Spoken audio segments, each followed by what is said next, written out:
wanted to show me? Yeah, the night. What about it? It's dark. I noticed. It's all so bright. It'll blind you. I can't see. Well, listen. Do you hear it? Listen, I don't hear nothing. Listen hard. Do you hear it? Hear what? The night, it's deafening. Hold your ears. Listen hard.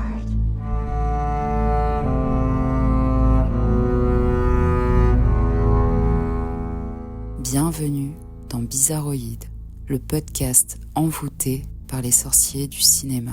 Dans cet épisode, je reçois Morgane Cossarieu, romancière et lauréate du prix Graham Masterton 2025 avec Visqueuse, un conte noir et poisseux qui détourne et réinvente la figure merveilleuse de la sirène. Dans le vaste bestiaire fantastique, Morgane a tantôt fait honneur aux lycanthropes avec Vertèbre, tantôt aux vampires avec Dante et Vennes, en composant une œuvre littéraire dont le spectre s'étend de l'héritage gothique jusqu'à la fureur splatterpunk. Avec Fleur Hopkins-Loferron, invitée de la première saison de Bizarroïde, Morgane Cossarieu vient de signer l'essai Génération Body Horror, qui sera publié chez ActuSF en février 2026. Il était donc indispensable que cet adepte des monstruosités et des monstrations vienne faire un tour dans notre podcast où nous savons accueillir et recueillir les buveurs de sang paumés, les loups-garous incompris, les cannibales marginalisés et tant d'autres créatures bizarroïdes. You miss the sun?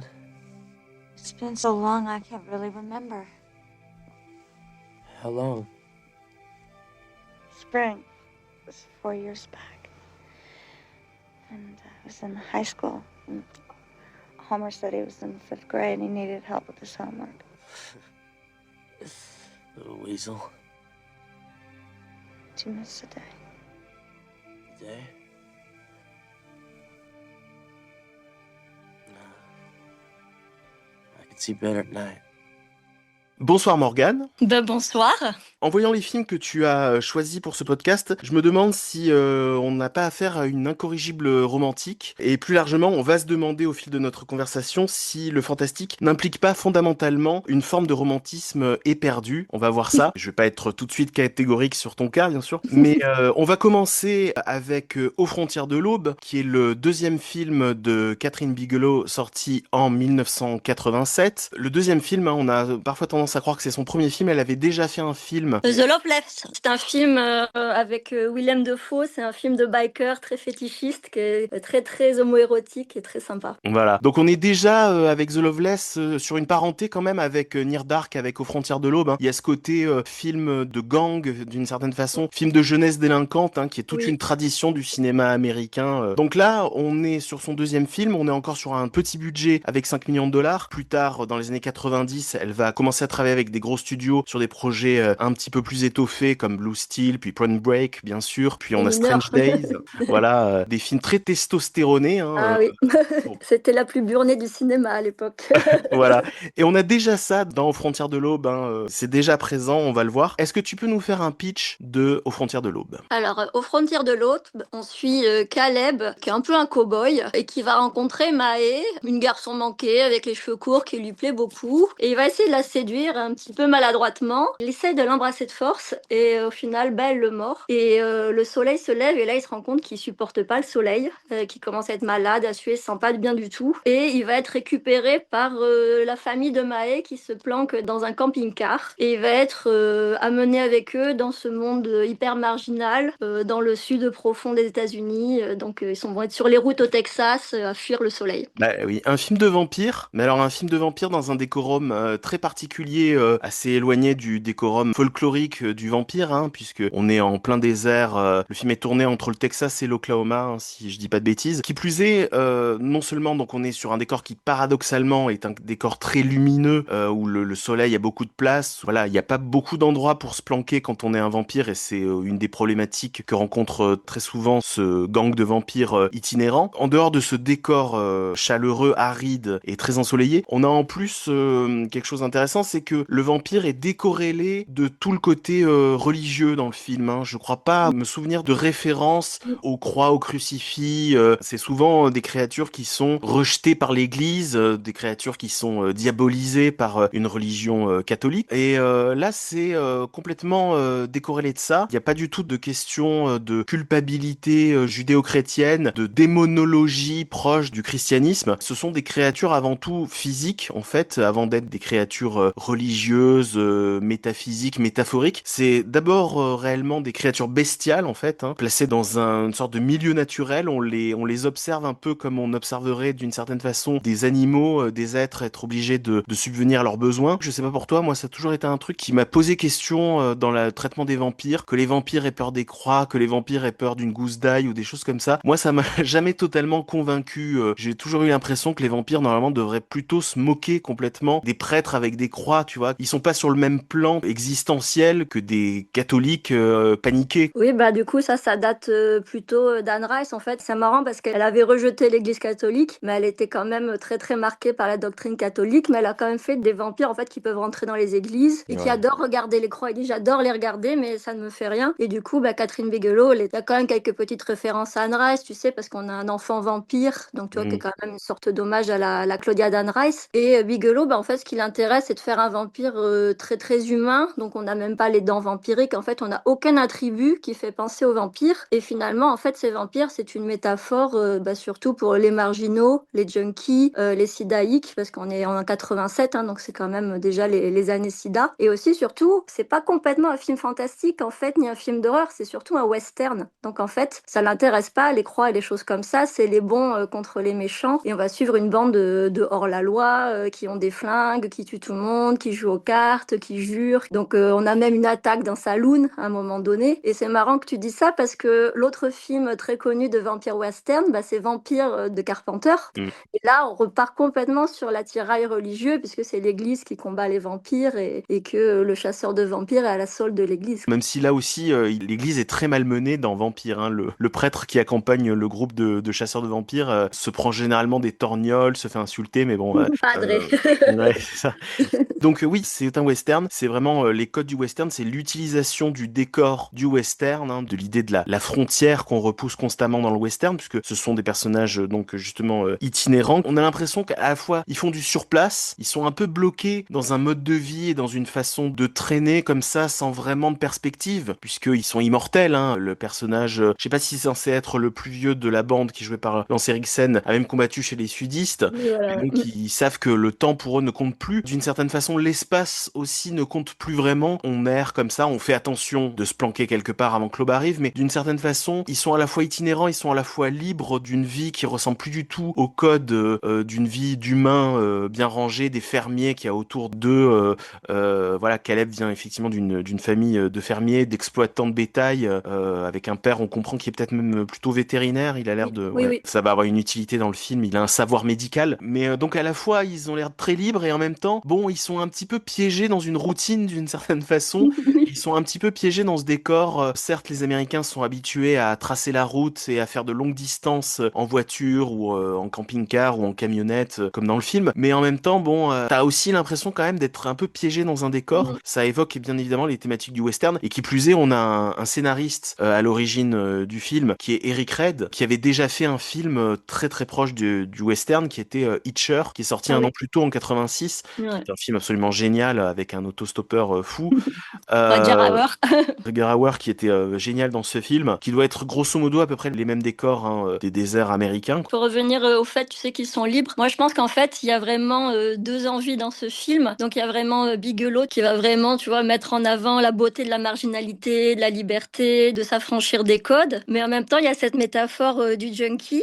Et on est en pleine année Nancy Reagan, c'est no to drogue. Donc, en fait, il y a ces deux messages-là qui s'affrontent dans le film. Il y a d'ailleurs cette fin, mais complètement aberrante, où juste le sang du bon patriarche transfusé va enlever le sida et enlever la drogue et l'addiction aux drogues des deux protagonistes. Et quand tu regardes, c'est le seul film où on arrive à comme ça inverser le vampirisme parce qu'il y a ce message vraiment réganien à la fin, quoi. Et c'est un message qu'on retrouve aussi dans Génération perdue de Joel Schumacher qui est sorti exactement la même année et qui partage un speech complètement similaire. Ouais. Et aussi à la fin, il y a tu tues le chef des vampires et tout le monde, le couple d'adolescents aussi redevient à la normale et réintègre la norme. Bah après, c'est un film qui s'ancre aussi dans une formule de film d'exploitation où on est censé aussi voir quelque chose de très divertissant sans trop être trop bouleversé par ce qu'on voit. Donc à la fin, les choses rentrent dans l'ordre, la menace, la grande menace surnaturelle, elle est vaincue. Les personnages qu'on espère avoir une belle destinée vont aller vers cette destinée-là. Le couple que joue Caleb et May, on a voilà une happy end d'une certaine façon qui doit rester aussi un divertissement. Et d'ailleurs, la fin du film, le dernier quart d'heure du film, c'est un déchaînement d'action en fait.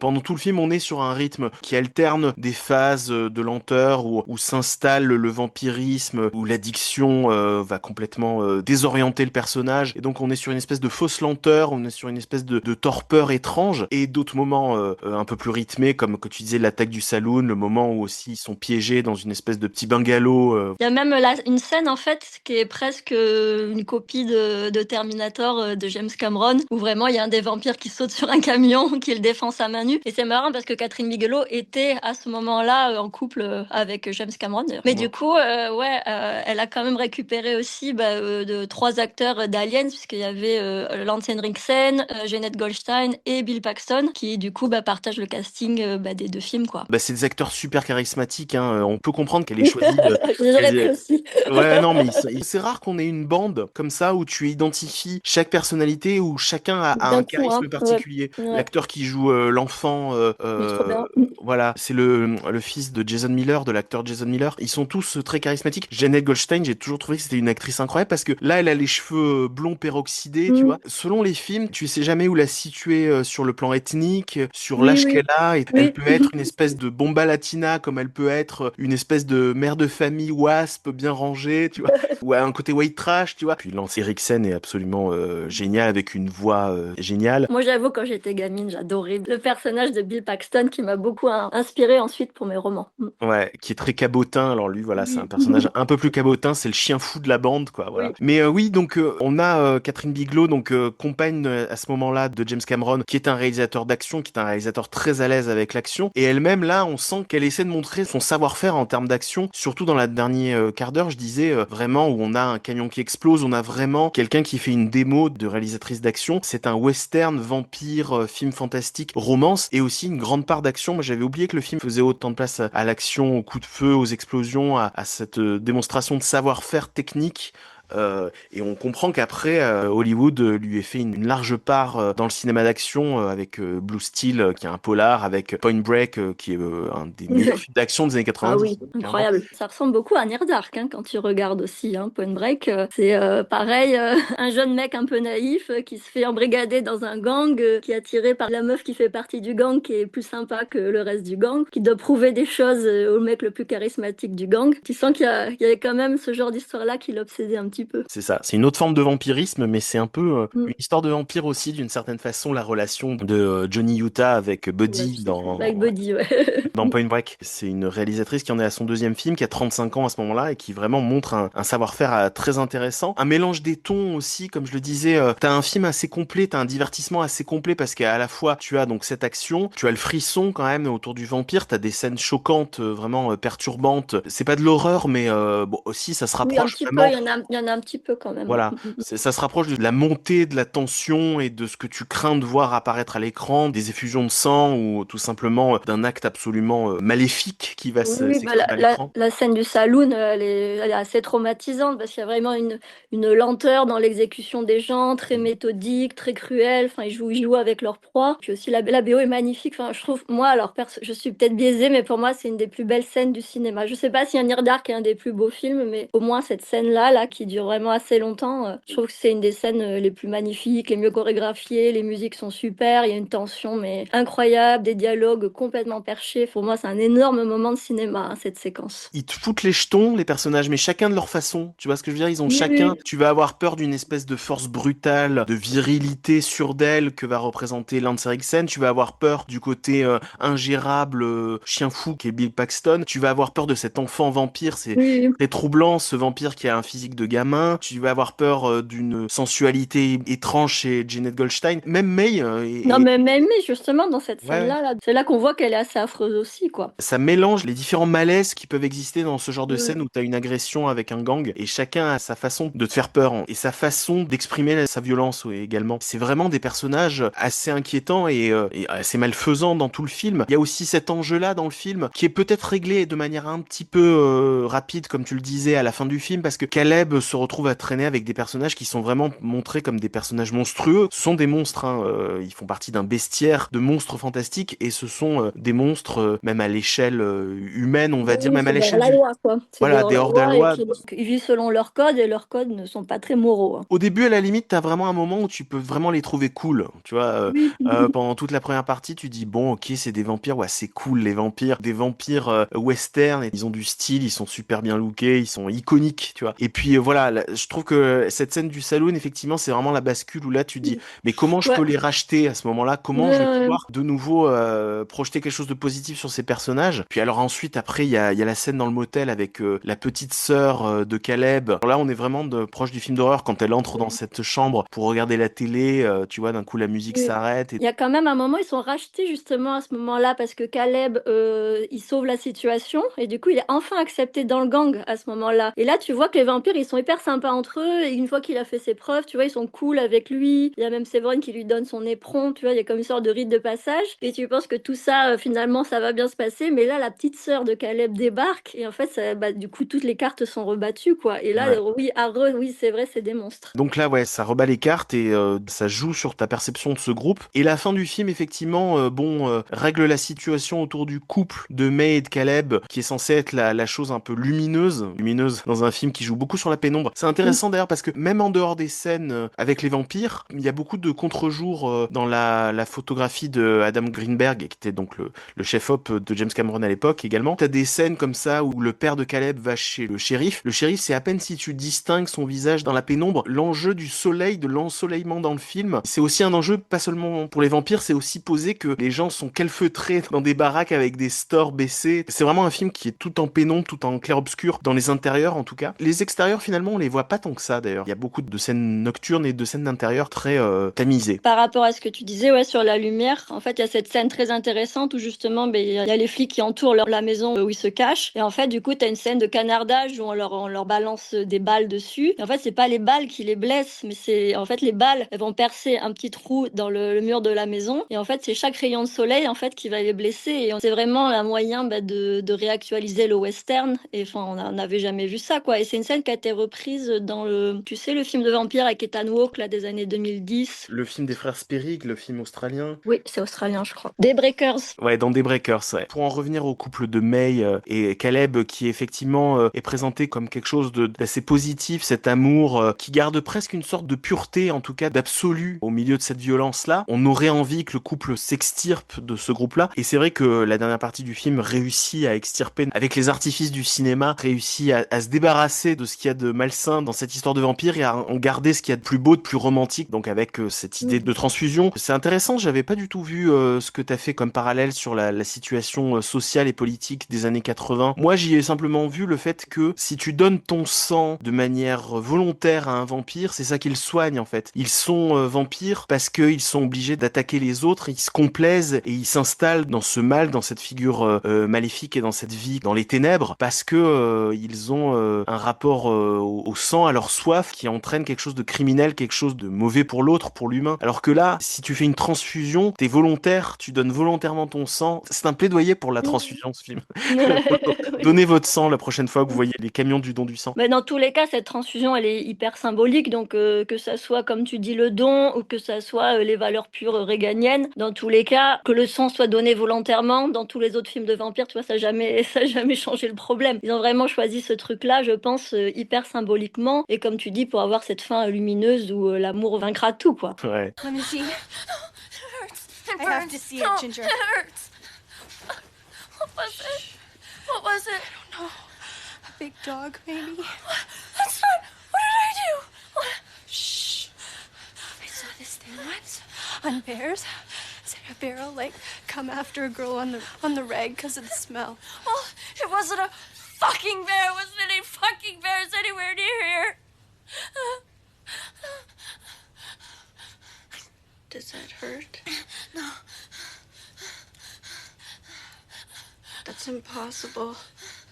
They're already healing. On passe au deuxième film, à Ginger Snaps, un film de John Fawcett sorti en 2000. C'est intéressant que tu aies choisi ce film parce que pour moi c'est un film culte de mon adolescence vraiment. Et je me rends compte qu'il y a beaucoup de gens qui sont arrivés un petit peu plus tard dans la cinéphilie qui le connaissent pas vraiment en fait. Je me souviens avoir parlé de ce film-là à des gens dans les années 2010, finalement pas si longtemps que ça après la sortie du film. Et j'avais l'impression qu'il était déjà tombé en dessous des radars. Donc un film très intéressant, une coproduction canadienne et américaine. C'est avant tout un film canadien, je pense, dans son identité, dans son âme, on va dire. Est-ce que tu peux nous faire un pitch de Ginger Snaps? On était chez les vampires, là, donc on passe vers une autre figure fantastique.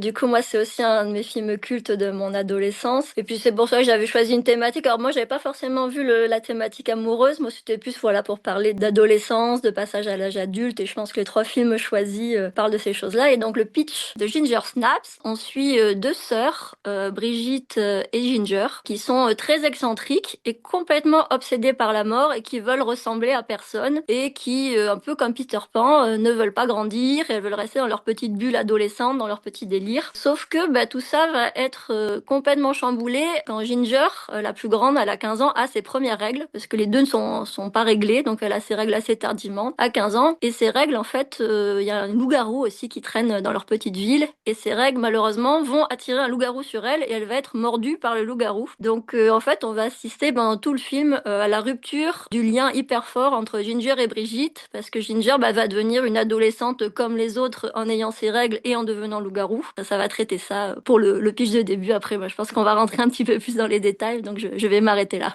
C'est un coming to age, hein, comme on dit. Hein. C'est un film de passage, comme tu dis, de l'âge adolescent. On quitte définitivement l'enfance et puis on se retrouve face à des responsabilités, à un rapport à soi-même qui est très différent de ce qu'on avait au départ chez ces personnages. Comme tu dis, voilà, ces personnages qui veulent pas vraiment grandir, qui veulent pas s'inscrire dans les problématiques des adultes, dans la petite vie de banlieue. On est sur une petite banlieue qui pourrait être une banlieue dans un film américain d'ailleurs, la petite banlieue pavillonnaire, le lycée, des sœurs qui s'ennuient dans cette banlieue-là et qui font tout pour pas s'ennuyer et donc qui développent cet univers un petit peu morbide. Je pense qu'il y a beaucoup d'adolescents gothiques qui ont dû se reconnaître, à mon avis, Moi, la dans première. Ginger Snaps, voilà, à cette époque-là. Même si c'est intéressant parce qu'elle représente pas forcément le cliché de l'adolescente gothique, les deux sœurs. Emily Perkins, elle a un côté un peu Daria, tu vois.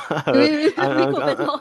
tu vois. Oui, moi, je pense que, je sais pas, faudrait regarder les dates correspondantes, mais je pense qu'elle est complètement Ouais. inspirée de Daria. Enfin, Ouais. c'est le même personnage. Katharine Isabelle correspond à des codes de séduction et des codes physiques qui correspondent un petit peu plus à ce qui pourrait intéresser des adolescents hétérosexuels, hétéronormés au début des années 2000, on va Oui. dire. Voilà, même si c'est pas non plus une bimbo. De toute façon, ça joue beaucoup sur l'éveil de sa sexualité. Mais alors, pour moi, tu vois, Ginger Snaps, il a été fait en 2000. Et quand tu vois 2000, c'est vraiment le pic Buffy. Et c'est vrai qu'avant, on avait eu la dualité un petit peu Buffy et Faith. Et quand tu regardes le personnage de Faith, en fait, il ressemble beaucoup au personnage de Ginger. Donc, pour moi, tu vois, Ginger Snaps, ça s'inscrit vraiment dans une époque. Vraiment, ce genre de film de lycée, il y a complètement un hommage à Buffy, un hommage à Daria. Pour moi, en fait, c'est presque un épisode de Buffy où ils auraient poussé les curseurs à fond parce que, voilà, il n'y avait pas la chaîne Fox derrière qui disait oh là, on va se calmer un petit peu. Donc, moi qui suis une énorme fan de Buffy, c'est pour ça que je suis aussi une énorme fan de Ginger Snaps. C'est Buffy aussi, tu vois, qui a vraiment popularisé à cette époque-là. On a un problème adolescent qui va être métaphorisé par un monstre, par une métamorphose. Donc, bon, on est en plein dedans, là. Et on assume les archétypes. On reprochait beaucoup aux films qui se passaient dans des lycées, aux teen movies de l'époque, d'être ultra archétypaux. Et là, ce qui est intéressant avec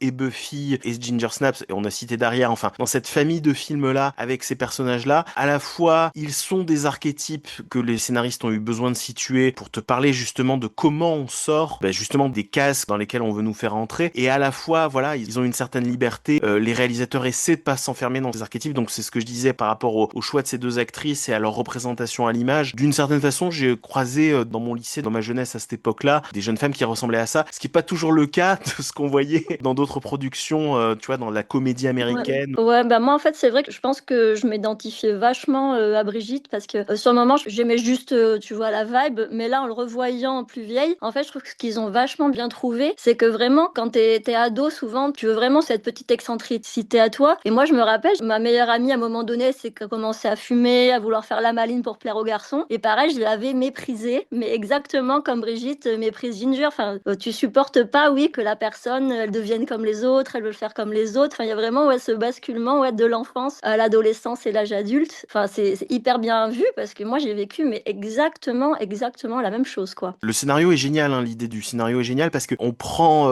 les codes du loup-garou et on les fait correspondre aux problématiques de l'adolescence. Donc déjà, comment le loup-garou survient dans cette histoire, c'est parce qu'il est attiré par le sang, comme on dit souvent que certains prédateurs sont attirés par des bêtes blessées, par l'odeur du sang. Il est attiré par le sang menstruel qui marque ce passage à l'âge adulte. Donc là, pour les sœurs, pas de chance, hein, on va dire dans la même semaine, dans la même unité de temps, c'est à la fois la fin de l'enfance que représente l'arrivée des règles et en même temps l'arrivée de l'événement surnaturel qui vient entériner encore davantage ça. Et puis après on a aussi, tu vois, l'utilisation de l'argent, la fameuse balle d'argent, là ça devient un piercing. Le personnage qui pourrait être une espèce de vieux savant un peu timbré, C'est un dealer. voilà, c'est un dealer, c'est pas un Oui. herboriste exactement. S'il connaît les herbes, s'il connaît les plantes, c'est pour d'autres soucis commerciaux auprès des lycéens locaux. C'est que des parallèles comme ça qui pourraient être très gadget en fait. On a eu plein de comédies ces dernières années qui essaient justement de tourner en dérision les grands monstres tutélaires du fantastique. Tu vois, Wolf Cop, qui est aussi un film canadien d'ailleurs. Loup-garou du campus aussi qui est canadien. Ils aiment bien les loups-garous hein, les Ils aiment bien les Canadiens. loups-garous apparemment, Ouais. les Canadiens. Mais tu vois, on a fait des films avec des stripteaseuses vampires. Oui, oui. Toujours l'occasion d'essayer de détourner la figure. Ça peut être intéressant hein, de retravailler toutes ces thématiques fantastiques et tout un univers fantastique en le modernisant ou en le tournant en dérision, pourquoi pas. Mais c'est parfois, à mon avis, très gadget. Quand tu vas voir un festival fantastique, c'est le film rigolo du samedi à minuit pour bien terminer la journée du festival. Là, dans Ginger Snaps, on est quand même sur autre chose. C'est-à-dire que sur le papier, tu pourrais penser qu'effectivement, on est sur une espèce de comédie un peu potache autour de l'adolescence. Et c'est un film, au contraire, qui est très touchant et très sincère, en fait, dans ce qu'il te raconte. Ouais, mais c'est quand même le côté comédie potache. En le revoyant, j'ai trouvé, parce que j'ai revu Brain Dead juste avant, et en fait, il y a vraiment, tu sais, dans les mouvements de caméra ou des choses comme ça, il y a vraiment une façon de filmer au Ouais. début, et avec dans les effets spéciaux, tu sais, que le pull, les gros boutons, en fait, on sent qu'il y a vraiment, tu sais, une volonté de cinéma un petit peu gore rigolo comme ça, qui finalement va passer un peu à la trappe au fur et à mesure qu'on Mhm. arrive dans le film, et qui va plutôt développer des thématiques assez profondes. Donc c'est quand même un beau mélange un petit peu insoupçonné tout ça. Je sais pas si c'est l'identité canadienne du film, tu vois, qui fait que au départ tu penses que tu lances une espèce de production qui pourrait être une production hollywoodienne et que finalement on va vers quelque chose qui, comme on le disait, se détache des archétypes et se détache du besoin d'être dans un rythme et dans quelque chose de très fun dans le teen movie. Tu te souviens de La Monkey Tue ou de Ah trucs bah oui, comme ça, on évidemment. avait aussi. Mais Évidemment. même les C'était destinations très con finales. jusqu'au bout, ça, je crois, la main qui tue. Si je me souviens bien, les thèmes Je crois que étaient. je l'ai pas revu depuis l'époque, mais même tu vois les destinations finales, c'est entre deux, c'est entre le premier Oui. degré et le deuxième. Ouais, c'est très premier degré dans mon souvenir quand Ah même. ouais, mais le Ouais. principe même de cette mécanique mortelle complètement Oui, tirée c'est par les cheveux, d'engrenage, oui, c'est oui, voilà, oui, oui, c'est il y a de un toute côté un façon peu là. con, ouais. Ouais, il y a un côté, t'es aussi là pour te marrer un peu quand Oui, même, tu oui, vois oui. ce que je veux dire. Et dans la Oui. réaction de certains personnages que t'es content de voir se faire dézinguer parce que c'est des ados complètement décérébrés ou méchants ou Il y a un petit plaisir coupable quand superficiels, même. t'as un côté plaisir Mm. coupable, ce qui Mm. je trouve est pas du tout présent dans Ginger Snaps en Oui, fait. il y a énormément de souffrance. Même s'il y a un côté fun, Ginger souffre, Brigitte souffre et tu souffres avec elle. C'est assez horrible, c'est assez tragique. Enfin, la fin est déchirante. On se retrouve effectivement dans une fin qui est de plus en plus sombre là aussi pour parler de la lumière du film. On entre dans une espèce de tunnel de noirceur dans la dernière Mm. partie où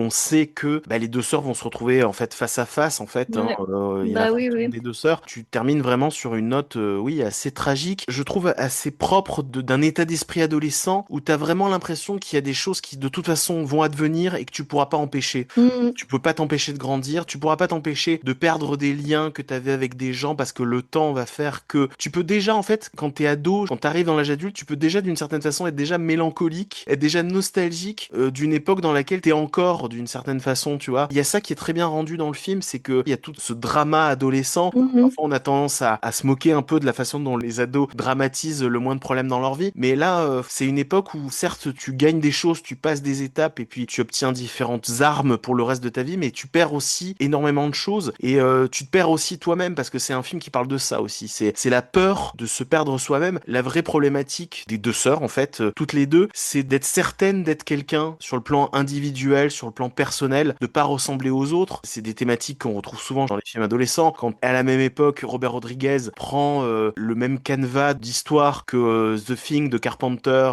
et La chose d'un autre monde et le concept des body snatchers également et implante ce concept dans une fac, dans The Faculty, tu vois, c'est aussi parler de l'uniformité, la peur de rentrer dans quelque chose de Mm. uniforme de ce monde et de se perdre, et de se mentir à soi-même pour pouvoir plaire aux autres. Et c'est ça qui se passe, c'est d'autant plus déchirant que c'est pas deux sœurs face au reste du monde, c'est qu'à la fin du film, ça va être une sœur contre l'autre. C'est-à-dire que Oui. Bridget doit se détacher de l'identité de sa sœur, qui était presque pour elle une sœur jumelle en fait, parce qu'elles ont Mhm. qu'un an d'écart. Comme l'une a sauté une classe, elle se retrouve dans la même classe que sa sœur. Donc elles ont presque un rapport de sœur jumelle, et elle doit se dire, bah là, je dois d'une certaine façon tuer ma sœur. C'est pas je dois tuer le père, je dois tuer la mère, c'est je Mm. dois tuer mon repère, mon miroir pour exister, pour mener ma propre existence. Et Oui, ça, c'est oui. quand même difficile d'accomplir cet acte-là. Moi, je l'ai lu comme le loup-garou, c'est l'identité refoulée. Et en fait, Ginger, elle avait caché quelque peu tout son côté toxique à sa sœur. Moi, je sais que par exemple, j'ai une sœur aussi. Et c'est vrai que ma petite sœur, elle faisait tout comme moi, tu vois. J'étais peut-être un peu aussi dominante avec elle et ma petite sœur me copiait. Et en fait, il y a vraiment ce schéma-là où Brigitte voit pas le souci dans sa sœur. Et en fait, c'est quand le loup-garou ressort et que Ginger va au bout de ses idées, Mm. que là,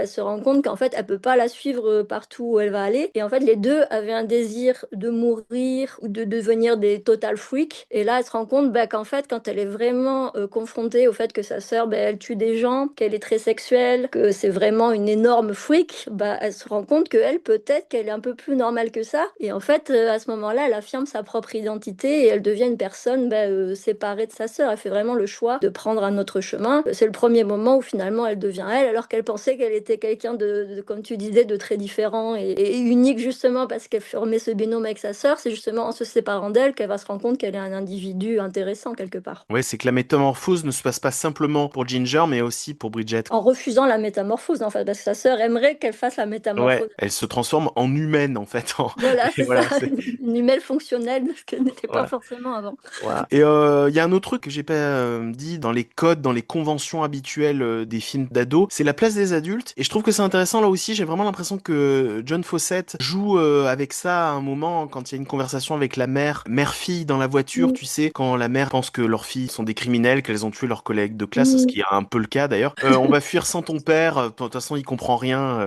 Les hommes comprennent rien. Et j'aime bien cette scène. En plus, c'est Mimi Rogers. Hein, c'est quand même une actrice relativement connue hein, qui joue le rôle de la mère.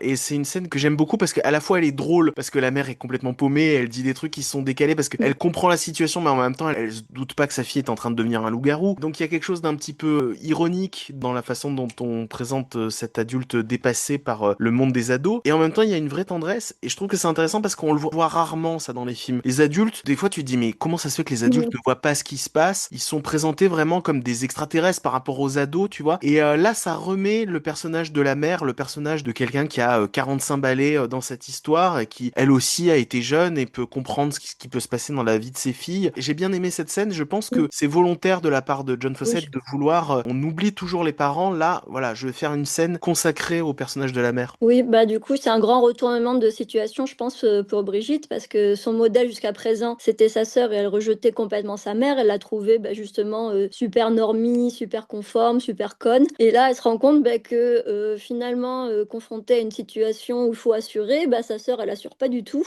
alors que sa mère, au final, oui. Et elle lui montre en fait qu'elle est aussi quelqu'un d'humain, qui a aussi ses envies, c'est aussi son indépendance, sa liberté de femme. Donc, elle voit qu'elle avait peut-être jugé un petit peu trop sévèrement sa mère, et ce que font souvent les ados à cet âge. Donc, c'est aussi à ce moment-là le passage de Brigitte vers l'âge adulte. Du coup, elle arrive à voir les autres adultes pour ceux qui sont vraiment et pas pour l'image qu'elle pensait en tant qu'ado qu'ils étaient, quelque chose à laquelle il fallait forcément s'opposer. Donc là aussi, c'est très vrai. En fait, si ce film il traverse les âges et qu'il est aussi culte aujourd'hui, c'est parce qu'il parle de toutes ces choses-là avec beaucoup, beaucoup de finesse, je pense. J'avoue une lacune, j'ai pas vu les suites. Je vais peut-être les rattraper après ce podcast, mais toi tu les as vus les deux autres Ginger Snaps? Alors, je les ai vus, mais il y a longtemps. J'ai vu le 2. Le 2 est pas mal. Je crois que le 3 c'est pas possible hein, dans mon souvenir. Ça va pas du tout. Le Mais, 3 mais c'est une le 2. préquel en fait. C'est un Ah préquel oui. qui se passe au 19e siècle. Enfin, Ah là, dans oui, un décor très gothique. c'est vrai, oui, Mais on c'est vrai, reprend ça les y est. mêmes actrices qui jouent Ça des me espèces revient. d'incarnations, une autre version Oui, oui, oui. un siècle et demi plus tôt, je crois, un truc comme Ouais, ça. alors dans mon souvenir, c'était pas ouf, mais peut-être je me trompe parce que vraiment, en fait, j'en ai aucun souvenir, alors que je suis Ah, sûre de l'avoir vu, donc c'est souvent pas très bon signe. Bah, dans le deuxième, en fait, c'est Brigitte qui est internée dans un hôpital psychiatrique et c'est elle qui est le loup-garou, mais pour moi, ça a souffert un petit peu de l'absence de Ginger. les suites ils n'ont pas été réalisées par John Fawcett. John Voilà. Fawcett, il a un peu disparu, hein, ce réalisateur, c'est dommage. Hein. Il avait fait un film après qui s'appelait The Dark, je crois, 2005, qui était pas inintéressant avec des parents qui perdent leur fille. C'était tourné dans le pays de Galles. On était vraiment sur ce film fantastique, presque espagnol, qui Ah reprenait un oui. peu ces ambiances de films intimistes, on va dire familiaux, qu'on avait à l'époque dans les années 2000. C'était un film pas inintéressant. Et puis voilà, il a disparu depuis déjà un petit moment, depuis au moins une quinzaine d'années. Voilà, c'est dommage. Hein. C'était un réalisateur assez prometteur qui, je trouve, faisait montre d'une vraie identité, d'une vraie capacité à proposer des personnages très crédibles comme ça, dans un univers où t'as vite fait d'être bouffé par toute la mythologie que tu mets en place, par Oui. tes effets gore, par tout ça, et avoir du mal à vraiment tenir une histoire. Voilà. Mais moi, je pense vraiment que Ginger Snaps, bah, c'est pas forcément que lui, à mon avis, tu vois, Oui, c'est tout le monde en même temps qui a fait un... Clairement, il ouais. a assuré, mais il avait du monde derrière. Ouais, c'est peut-être à mettre davantage au crédit de la scénariste Karen Walton, Quand même, il repose beaucoup sur le scénario et sur le jeu de, je sais plus son nom, Emily Perkins. qui joue Brigitte. Je trouve que cette gamine l'a joué hyper bien. On l'a vu dans ça.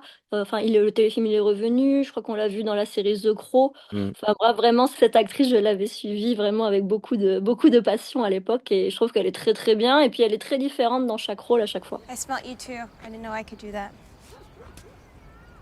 I'm going to Minnesota. I got dumped here by a ride. I just stole dinner. It was all I could think to do. You're not local either, I guess. Why does that matter? That was nice what you did for that mom in there. I'm 18 if you're wondering. I was gonna guess younger. Thanks. I don't usually talk to anyone after. I don't actually meet many others. I'm sort of glad not to. Yeah, I get it. I'm just saying, I'm not an asshole. Should probably go anyway, up close so you can see blood. On termine avec Bones and All, un film réalisé par Luca Guadagnino et sorti en 2022, donc on est sur un film beaucoup plus récent. Luca Guadagnino qui avait connu un succès important 5 ans plus tôt, en 2017, avec Call Me By Your Name, avec Timothée Chalamet qu'on retrouve dans Bones and All. Entre-temps, il avait également fait Suspiria, donc on avait vu aussi ce qu'il donnait dans le fantastique avec le remake de Suspiria, qui est un remake assez controversé, que personnellement je trouve pas inintéressant, que je trouve. Moi, j'aime bien. Je suis plutôt assez cliente de Guadagnino en général. On va en parler, mais moi, voilà, j'ai quelques réserves sur le film. Il y a vraiment, je pense, des choses que je ne comprends pas forcément dans l'état d'esprit de Guadagnino. On va commencer par le pitch, si tu peux réussir à faire un pitch de Bones and All. Bah alors Bones and All, en fait, que je l'ai choisi parce que pour moi, c'est un petit peu la somme des deux thématiques de Ginger Snaps et de Frontières de l'Aube. Donc je trouve que c'était assez intéressant d'avoir tous les 20 ans, en fait, un film qui récupère un peu des thématiques adolescentes comme ça. Donc dans Bones and All, on va suivre Maren, qui est une jeune femme de 17 ans, qui est invitée à une pyjama party chez une copine. Et en fait, elle va avoir une sorte de pulsion irrépressible de lui croquer le doigt. Et donc quand elle revient chez son père et qu'elle lui explique la situation, il lui dit non mais t'as encore refait ça, c'est pas possible, je peux pas. Et en fait son père se casse et la laisse toute seule. Et donc bah du coup elle a plus de maison, plus rien, donc elle part sur la route des États-Unis toute seule à 17 ans et elle va devoir trouver de quoi se nourrir puisque bah c'est une cannibale et sur son chemin elle va rencontrer d'autres cannibales. Mais en fait c'est une cannibale qui n'a quasiment aucun pouvoir en fait à part d'avoir super faim et de pouvoir sentir les autres cannibales et d'avoir un odorat très développé. Donc vous vous rendez bien compte que une jeune femme comme ça toute seule sur la route, c'est pas très safe quoi. Donc voilà, moi c'est cette dualité là que j'ai beaucoup aimé entre prédatrice et victime de l'héroïne. Moi c'est ça qui m'a beaucoup attiré dans le film en fait. Ouais, c'est intéressant que tu parles de dualité donc sur la figure de l'héroïne entre prédatrice et victime parce que c'est aussi comme ça que se positionne le film dans son genre en fait, c'est-à-dire que c'est à la fois un film fantastique et pas vraiment non plus. Ça l'est quand même un peu parce que ils ont quand même des pouvoirs, ils peuvent se sentir de loin, se reconnaître de loin, ces cannibales. Donc Guadagnino utilise quand même à certains moments des éléments surnaturels et essaie de te montrer un monde derrière le monde, un monde caché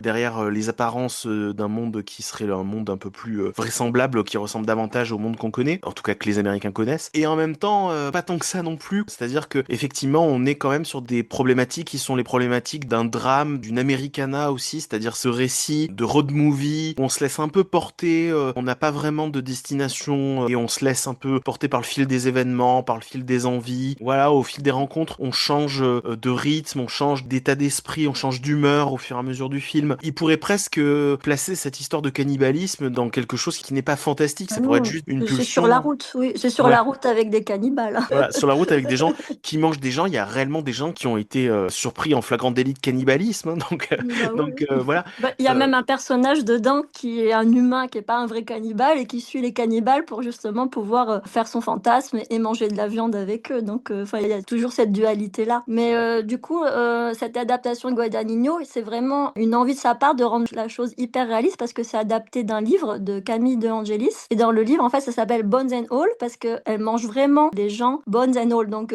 avec les os, ça veut dire. Et en fait, c'est une sorte d'ogresse un peu plus. Et en fait, elle gobe les gens d'un coup. Et à la fin, il reste plus Ah rien, ouais. quoi. Si je me souviens bien, il reste soit les vêtements, ou soit, tu sais, la peau. Mais elle a tout gobé. Et c'est beaucoup plus young adulte. C'est un peu moins gore parce que justement, le fait de gober tout le monde, bah, ça enlève une certaine forme de monstruosité. Alors que vraiment, bah, dans le film de Guadagnino, on est en plein dans le body horror. Ils ont vraiment travaillé l'élasticité de la chair, comment des dents carrées, pas de monstre ferait pour bouffer quelqu'un, tout simplement. Et c'est hyper réaliste et hyper dérangeant. Donc moi, j'ai beaucoup aimé finalement qu'ils choisissent ce côté très très réaliste. Et je trouve qu'on voit vraiment ce que c'est d'être un cannibale, ce que ça implique, le côté vraiment mais horrible, hyper dérangeant. Et le fait que cette fille-là, en fait, elle est hyper normale. C'est vraiment une personne normale balancée dans cette situation et on s'identifie vraiment, mais de fou, à quelqu'un qui bouffe des cadavres comme ça. Enfin, donc c'est hyper malaisant et je trouve que c'est très bien fait. Il y a un parallèle évident sur les addictions, le côté junkie, les jeunes qui seraient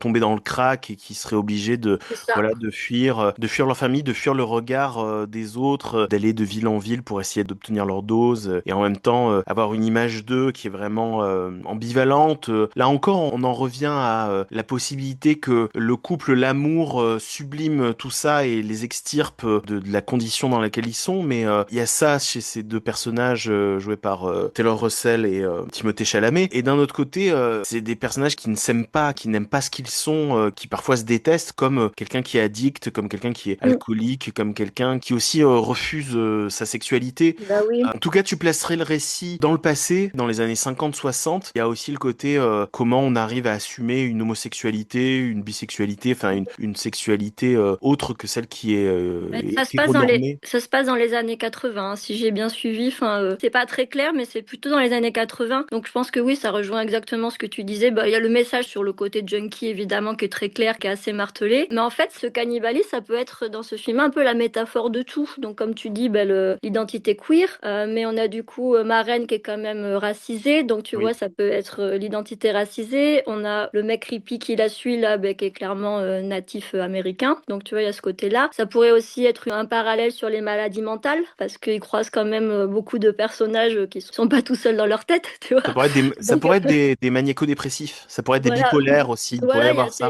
en fait, c'est un petit peu fourre-tout ce cannibalisme dans Bones et O'Neill. Et je pense que suivant qui regarde, il voit quelque chose de différent. Et c'est assez bien foutu par rapport à ça. Il n'y a pas vraiment d'angle d'attaque, tu vois, qui prend le pas sur les autres. Bon, moi, le problème que j'ai avec le film, voilà, c'est vraiment la réalisation de Guadagnino. Clairement, je trouve le film trop long, tu vois, il s'étale sur Mm. plus de 2 heures. En fait, c'est pas qu'il est trop long parce que je sais pas ce que c'est exactement un film trop long. D'ailleurs, je suis en train de dire un peu une énormité, mais c'est très bizarre parce que tu vois, on a toute la fin du film où on s'est un peu attardé dans certains endroits. Les personnages à un moment se séparent puis reviennent, donc il n'y a pas une route clairement tracée. On fait aussi des circonvolutions, on revient près de la famille de Lee, puis on s'éloigne, puis etc. Et puis à la fin, les personnages essaient d'avoir une vie rangée, une vie normale. Et là, c'est vrai que ça fait penser aussi à des gens qui ont des maladies mentales qui arrivent par crise. Et le reste du temps, on essaie d'être normal. Et puis d'un coup, on a une crise, effectivement, de paranoïa, une crise d'hyperactivité. Le parallèle est là. Et à un moment, ils se disent, et si on essayait d'être normaux? C'est une voix off qui l'annonce, tu sais, on les entend en voix off. C'est très étrange. Il y a une espèce de cut. Alors, je pense que c'est un truc qui a été refait après au montage. Où on lui a dit,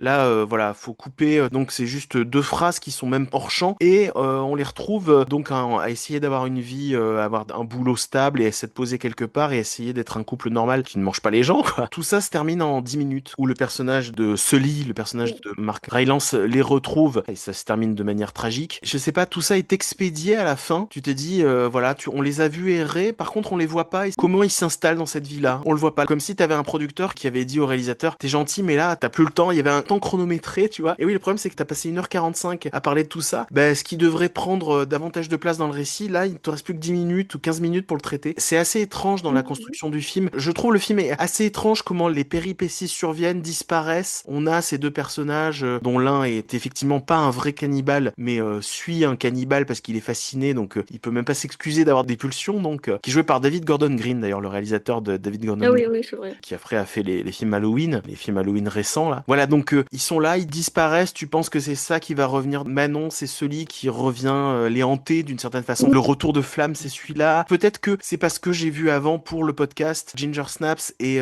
Aux Frontières de l'Aube qui sont beaucoup plus tenus en termes de rythme, des films plus courts où tu situes davantage comment les événements se présentent et s'enchaînent et comment les choses évoluent. Là, je trouve que c'est un peu une espèce de grand film un peu lent et un peu poseur parfois, je trouve. Oui, je pense que je vois ce que tu veux dire sur le côté un petit peu poseur et la lenteur. Alors moi, ça m'a pas complètement gênée parce que je trouve que bah justement, cette fin, elle répond complètement à la fin lumineuse d'Aux Frontières de l'Aube et qui en fait, dans Frontières de l'Aube, donc on te dit justement, on va devenir des gens normaux et c'est très facile de devenir des gens normaux quand on est un énorme junkie ou quand on est gay, tout simplement. Le truc, c'est que le réalisateur et le scénariste de Bones and All, junkie, je sais pas, mais gay, ça clairement ils le sont, et ils ont pas du tout la même idée que finalement une bonne fin, ce serait d'intégrer la norme. Oui. En fait, on a vraiment des gens qui ont passé tout le film, genre 2 heures, à se détester, et à un moment donné, Lee va lui raconter la chose la pire qu'il a fait, c'est-à-dire il a mangé son père, et il va lui demander est-ce que je suis une mauvaise personne? Elle lui dit tout ce que je sais, c'est que je t'aime. Donc en fait, elle lui donne une sorte d'absolution par son amour, et ensuite elle veut essayer qu'ils soient des gens à ce moment-là, donc c'est son souhait à elle, j'ai l'impression, peut-être plus que le sien. Là, on a une sorte de truc un peu idyllique,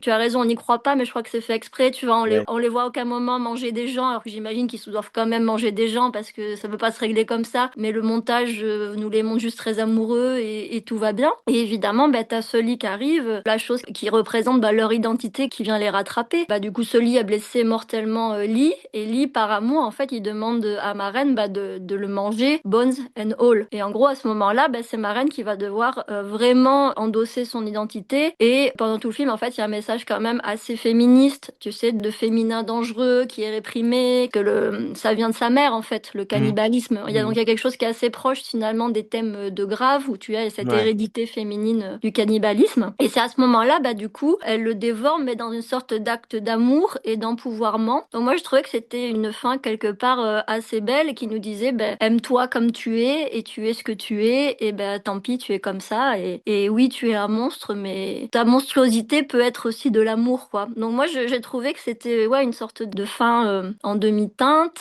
Il y a aussi ce côté Sully qui représente quand même un peu les incels, le patriarcat qui se fait vaincre à la fin. Et t'as cité Grave, on était un peu obligé de citer Grave parce que ça fait penser.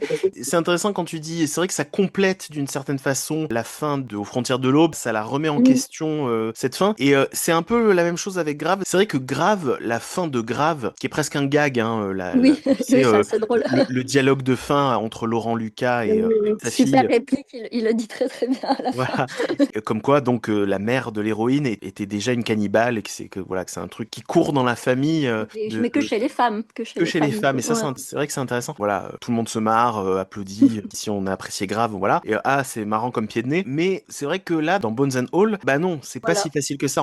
Il peut pas y avoir un couple où, comme Laurent Lucas, à la fin de Grave, déboutonne sa chemise, a des cicatrices. Oui, tu verras, tu vas t'en accommoder. Et là, ce que dit le film, c'est, non, c'est tout un parcours pour s'en accommoder et voir, on n'arrive pas à organiser sa vie autour de ça. Bon, la différence, comme tu dis, c'est que là, ce sont deux cannibales. Ils le sont tous les deux. Et donc, leur appétit se projette sur une tierce personne. C'est pas un jeu de cannibalisme entre les parents des deux sœurs dans Grave. La configuration est légèrement différente. Mais ce que dit le père dans Grave, c'est ça, c'est nos monstruosités, on apprend à les apprivoiser. Parce que Grave, finalement, tout le récit de Grave jusqu'à cette scène, c'est plus la découverte de cette pulsion par l'héroïne. On est au tout début de ce processus-là. Alors que là, dans Bones and All, on sent que le temps passe, que ça s'étale sur des mois, voire des années. Et d'ailleurs, même la découverte de ces pulsions cannibales, elles arrivent quand l'héroïne est toute petite, quand elle est encore enfant, quand elle est encore bébé. Et même chose pour le personnage de Lee, de Timothée Chalamet. Et Maren et Lee partagent leurs souvenirs. Nous, on le voit pas, ça, mais on le sait via des dialogues et via la lettre lettre, non pas la lettre, c'est une cassette que lui Oui, laisse, que son le père papa. de Maren lui laisse, ouais. À la fin de Grave, elle est encore dans le choc de la découverte de ce qu'elle est,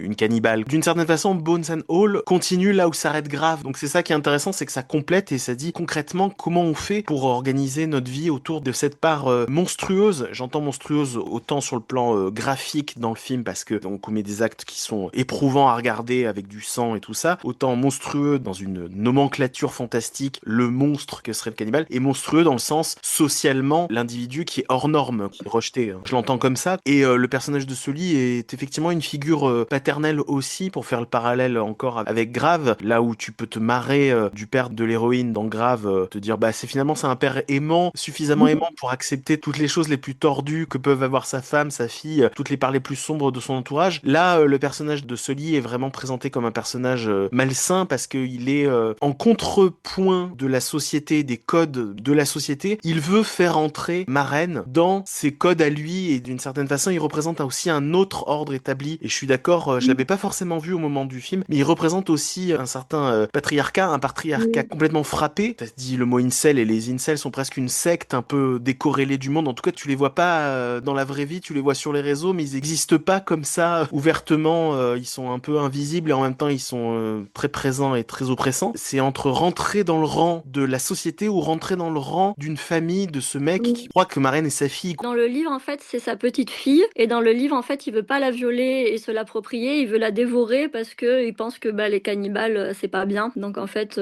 il veut récupérer le mal qui a été fait en la tuant. Ah, c'est plus intéressant dans le film, alors là, pour le coup. Ouais. Oui, je trouve aussi. Père, Saturne, quoi, dans le livre. ouais, Saturne vient de manger ses enfants. Mais dans le livre, c'est voilà, beaucoup c'est ça. plus ogre. En fait, il y a quand même... Voilà. C'est presque plus des ogres que des cannibales, en L'ogre fait. qui dévore ses enfants, le parent qui tue ses enfants, les générations qui veulent pas mourir et qui sont prêts à détruire les générations suivantes et tout ça. Bon, je trouve que effectivement, pour le coup, dans le film, c'est un peu plus subtil. Et puis on a justement la mère qui va s'interner elle-même pour justement ne pas manger sa fille, enfin qui fait ce sacrifice-là pour la sauver. Enfin, et du coup, on perd un petit peu ce côté-là. Mais c'est vrai que oui, on a un petit côté grand-père malsain qui reste et patriarcat qui reste et chef de meute un petit peu. Il veut faire le chef de meute. J'ai une piste pour comprendre en fait moi ce qui me dérange dans le film, mais si j'avais pas vu que c'était ce réalisateur-là, je savais pas qu'il avait 50 ans quand il a tourné ce film. Peut-être que j'aurais pas ressenti un côté aussi poseur, un côté aussi. Vous avez vu les jeunes, hein, je suis cool, je vous comprends. Tu vois, on a cité des films réalisés par des réalisateurs. Catherine Bigelow, elle a 35 ans quand elle fait Aux frontières de l'aube, donc elle est réellement une jeune réalisatrice qui en est à son deuxième film. John Fawcett, il en a 32, s'il me semble, 31, 32 ans au moment où il fait Ginger Snaps, c'est son premier film. Là, c'est pas exactement la même chose pour Luca Guadagnino. Oui, mais après c'est son cinéma. Enfin, son cinéma est toujours un petit peu poseur. Mais moi j'aime bien. Ça me dérange pas spécialement. Il a gardé son âme d'enfant.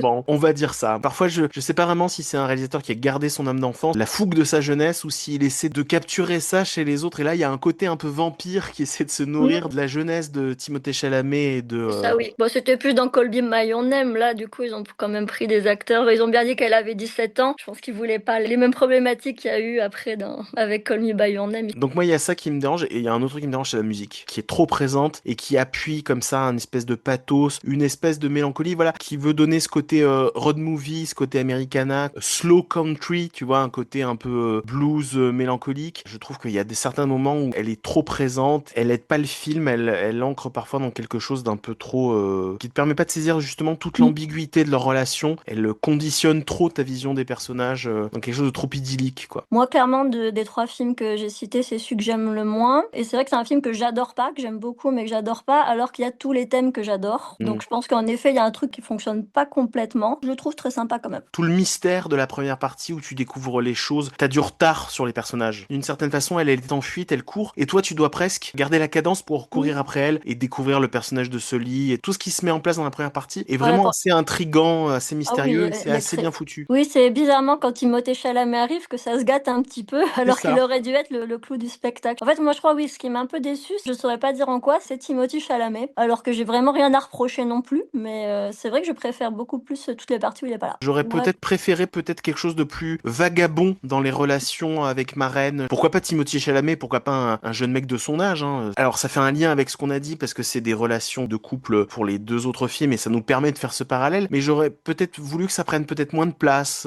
je sais pas. C'est quand même une romance cannibale.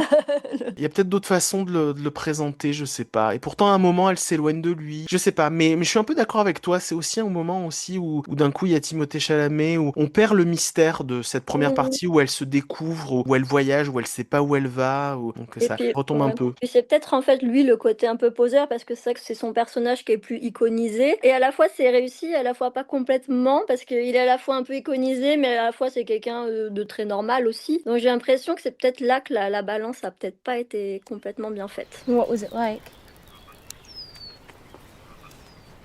A rush.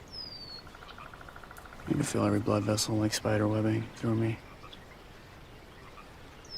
Felt like some kind of weird new superhero. What about afterward? What'd you feel about it? What'd you think? I don't remember after. That's bullshit. Hey, I'm not just gonna tell you what you want to hear. You ask me a question, I gotta answer it.